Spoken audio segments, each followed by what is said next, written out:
I think it's a very good initiative. Building a community of non-executive director, giving them a platform to interact, to build network, discuss their points is something every country should have.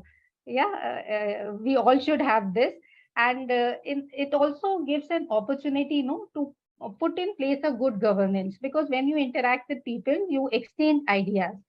Yeah, and then accordingly you also make changes in your own ideas, which is betterment of your organization and indirectly to your country.